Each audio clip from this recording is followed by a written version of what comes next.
I give you some examples to understand a little better whatever I have said till now. Germany has got a mixed member proportionate electoral system. It does not follow only proportionate electoral system. It has independent, not independent, individual candidates of parties who are elected through the FPTP system, 50%. And the rest are elected through the party list. So when I say party list, in proportionate electoral system, if you think of a pure proportionate electoral system, all parties are supposed to have inner party elections, and for each state or province, they are supposed to present to the election commission a list of their party candidates before the election. And the party symbol will be there, or the names will be there, and the list of all candidates will be there. So the candidates who are elected. The candidates will also be related to one or other of the constituencies. And depending on the list, voters will vote for that party. In a proportionate electoral system, voters vote for a party, except in the Netherlands, where they vote for the candidate directly in the proportionate electoral system. But otherwise, generally, it is to a party that they vote. Depending on the percentage of votes that this party gains, election commission will decide that many percentage of candidates from the party list will go into the parliament. And in most countries, the party list has to be prepared in the order of priority. That is, the selection of post-poll selection of candidates will start from candidate number 1, 2, 3, 4, and if about 50 are eligible according to the percentage of votes, then 50 members will go into the parliament. No by-elections. If one candidate dies or resigns, then the 51st candidate will automatically go into the parliament. Now, Germany follows a mixed member system. 50% of their candidates, of each party's candidate, is selected through the party list system, and about 50% are elected through first past the post system. So then it becomes a huge advantage in terms of coalitions. Now in Germany, the Green Party, which was a new party, joined hands with Social Democrats in one election.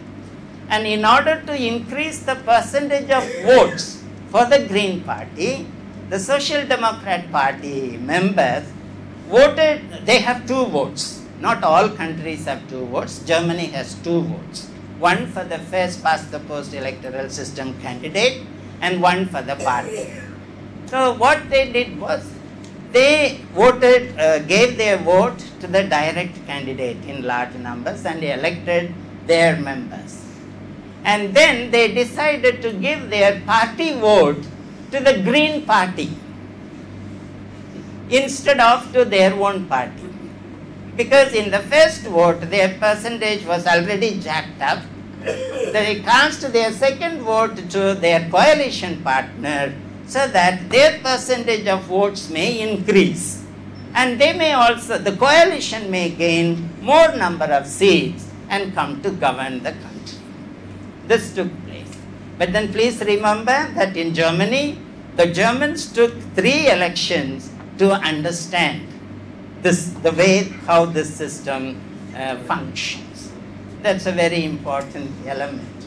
But Germany has got this system, and in order to enhance participation of all its citizens, they have also introduced a sort of reservation in their electoral system. There is one state in northern Germany where the Danish people live in one state. And Germany has got a threshold rule. Many proportionate electoral system countries have threshold rules. That is, in Germany, because they did not want to have the re-emergence of Hitler, they wanted to avoid small little parties to come into the parliament. So they fixed a threshold. any party which gains more than 5% of votes only can go into the parliament. If any party gained less than 5%, they are not eligible to go into the parliament.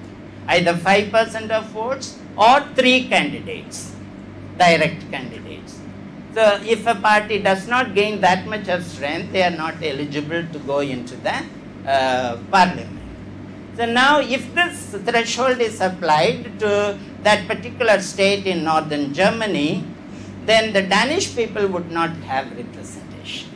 Therefore, they made an exception to that state that 2.5% of votes is the threshold for that particular state, in order to allow the Danish people also to enter into the parliament through their party. So proportionate electoral system works there that way.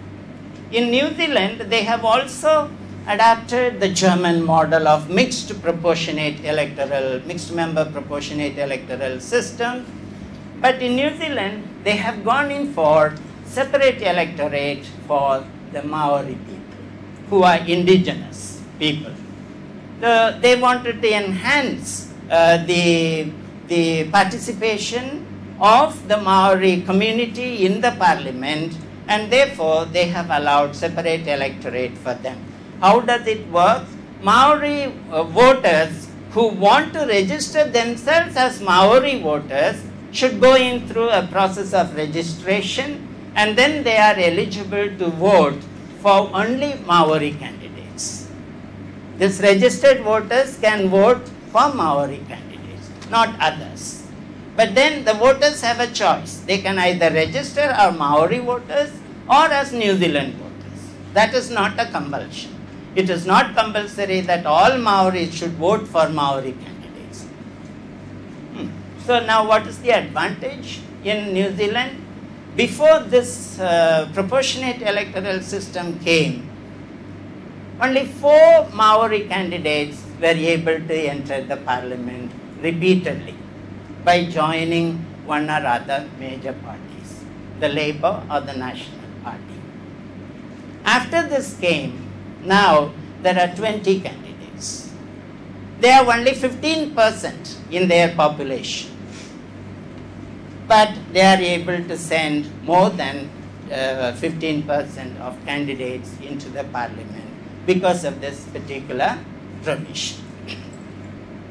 We have Norway in proportionate electoral system, another model where the indigenous Sami people have their own parliament.